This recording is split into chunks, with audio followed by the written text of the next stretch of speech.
നമസ്കാരം. ഏതൊക്കെ തരത്തിൽ നോക്കിയാലും പിണറായിക്കും കുടുംബത്തിനും കഷ്ടകാലം തന്നെ.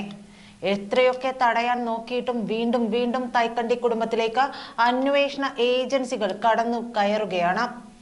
തടയാൻ ആവുന്നത്ര പിണറായി വിജയൻ എന്ന ധാർഷ്ട്യക്കാരനായ മുഖ്യമന്ത്രിയും പിതാവും ഒക്കെ ശ്രമിച്ചു. പക്ഷേ നിലം പതിച്ചു കഴിഞ്ഞു.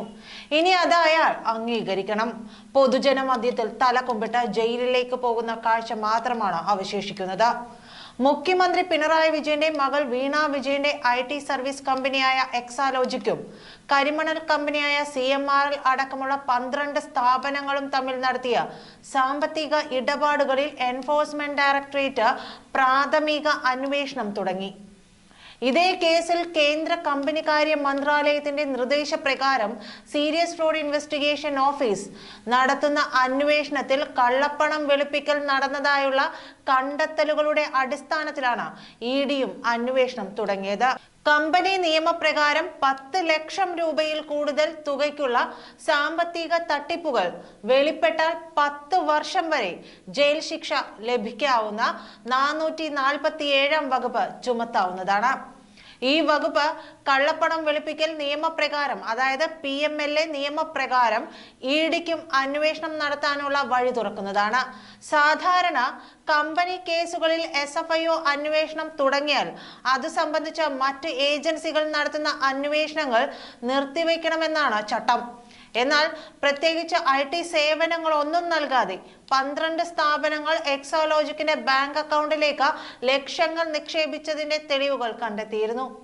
ഈ 12 സ്ഥാപനങ്ങൾക്കും SFIO നോട്ടീസ് നൽകി.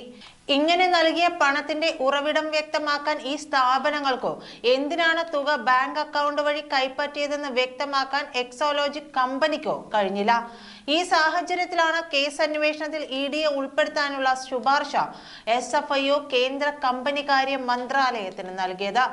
SFIO deputy director M Arun പ്രസാദിന്റെ നേതൃത്വത്തിലുള്ള അന്വേഷണ സംഘം ഇതുവരെ ശേഖരിച്ച രേഖകളുടെ അടിസ്ഥാനത്തിൽ കേസിൽ 447 വകുപ്പിൽ ഉൾപ്പെടുത്തിയതോടെ അതിനുള്ള സാഹചര്യവും ഒരുങ്ങി. വ്യാജരേഖ ചമയ്ക്കലിന് 7 വർഷമാണ് തടവ് ശിക്ഷ അനുഭവിക്കേണ്ടി വരിക.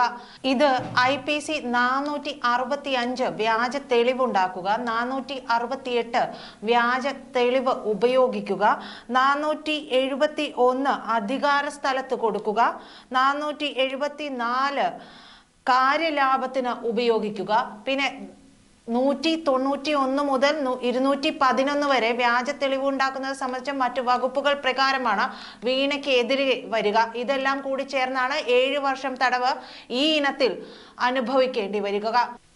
ഇവയെല്ലാം ചേർന്നാണ് 7 വർഷം തടവ് അനുഭവിക്കേണ്ടി വരിക.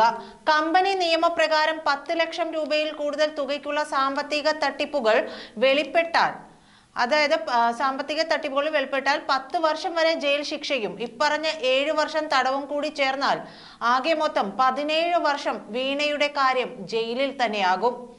ഇതിനു പുറകെയാണ് മറ്റ് വകുപ്പുകൾ പ്രകാരമുള്ള ശിക്ഷകൾ കൂടി വരിക. രേഖകളിൽ കൃത്രിമം ചേർത്തതിനുള്ള 448 വകുപ്പും SFIO കേസിൽ ഉൾപ്പെടുത്തിയിട്ടുണ്ട്. ഇതേ കേസിൽ ആദ്യ അന്വേഷണം നടത്തിയ ബംഗളൂരുവിലെ രജിസ്ട്രാർ ഓഫ് കമ്പനീസിന്റെ റിപ്പോർട്ടിലും ED അന്വേഷണത്തിന് ശുപാർശ ചെയ്തിരുന്നു. നന്ദി.